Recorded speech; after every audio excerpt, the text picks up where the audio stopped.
बहुत समय पहले अमेरिका के एक गांव जेम्सटाउन में दो दोस्त रहते थे। पीटर जो एक मेहनती इंसान था, वहीं दूसरी तरफ मार्स जो एक आलसी और सुस्त इंसान था। चलो मार्स, काम पर नहीं चलना क्या? क्या हम आज छुट्टी नहीं ले सकते? नहीं, बिल्कुल नहीं। अगर आज हमने छुट्टी ली तो सेठ हमारी तनख्वाह में से काट लेगा।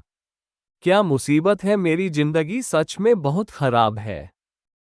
पीटर, क्या तुम्हें भगवान से कोई शिकायत नहीं है? नहीं, भला मुझे भगवान से क्या शिकायत होगी? तुम कैसे इंसान हो? भगवान ने हमें इतना गरीब बनाया कि अगर एक दिन काम ना करे तो हमें खाना तक नहीं मिलेगा, और इसके बावजूद भी तुम्हें भगवान से कोई शिकायत नहीं है। क्योंकि भगवान जो करते हैं अच्छे के लिए करते हैं, और वैसे भी हमें तो भगवान का शुक्रगुजार होना चाहिए कि भगवान ने हमें सही सलामत रखा है। हमें 2 हाथ दिए हैं, 2 पैर दिए हैं, जिससे हम खुद कमा खा सकते हैं। वरना एक बार उन लोगों के बारे में भी तो सोचो जिनके हाथ पांव नहीं है, वो अपनी जिंदगी कैसे जी रहे होंगे। बंद करो अपनी बकवास। मुझे भगवान से बहुत शिकायतें हैं। मैं एक अमीर आदमी बनना चाहता था, बहुत अमीर, ताकि मुझे कोई काम न करना पड़े, बस मैं पूरे दिन आराम करता रहूं, ना कि तुम्हारी तरह यह मेहनत मजदूरी।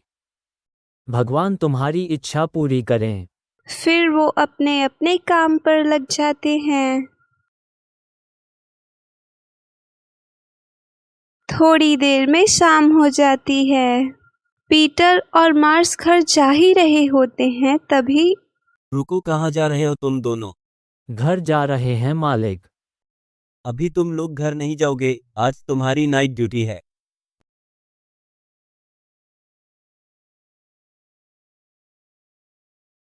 इस सेठ को तो मैं छोड़ूंगा नहीं। मुझे अमीर बनने दो। सबसे पहले इसकी ही दुकान खरीदूंगा और इसे अपना नौकर रखूंगा।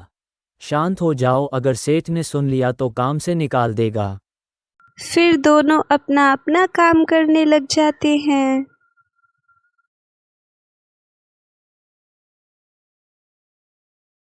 ये क्या है? कहीं कोई खजाना तो नहीं?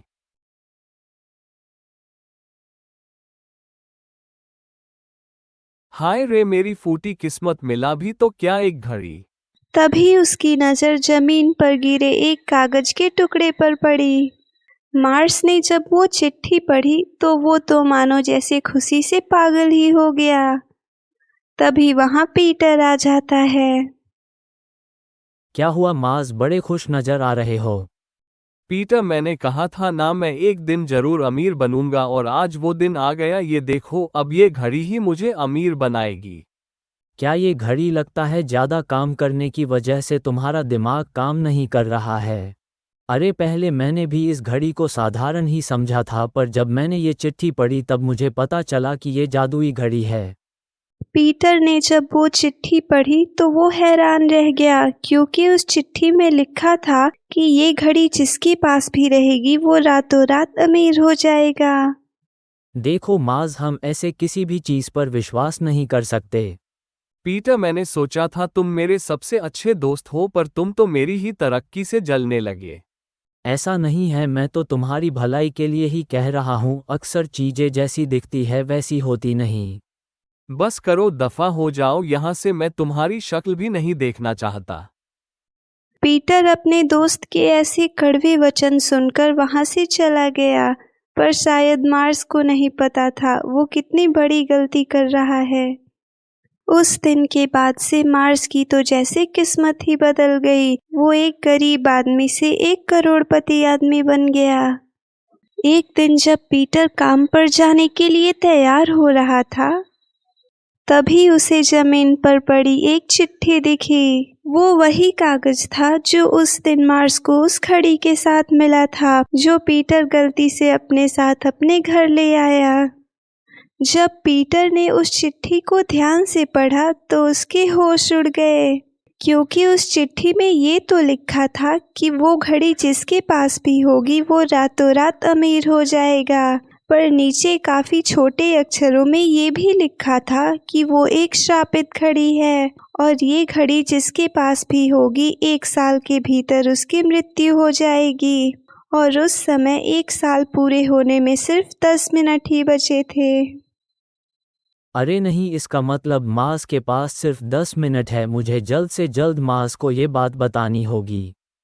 हे जादुई घड़ी, तुम मेरे लिए बहुत कीमती हो। कहाँ मैं एक मामूली सा आदमी था, चंद पैसों के लिए दिन भर काम करता था और तुमने मुझे करोड़पति बना दिया। तभी घड़ी में 12 बजे और मार्स को दिल का दौरा पड़ा और मार्स ने अपने प्राण त्याग दिए। तभी वहाँ पीटर भी आ गया।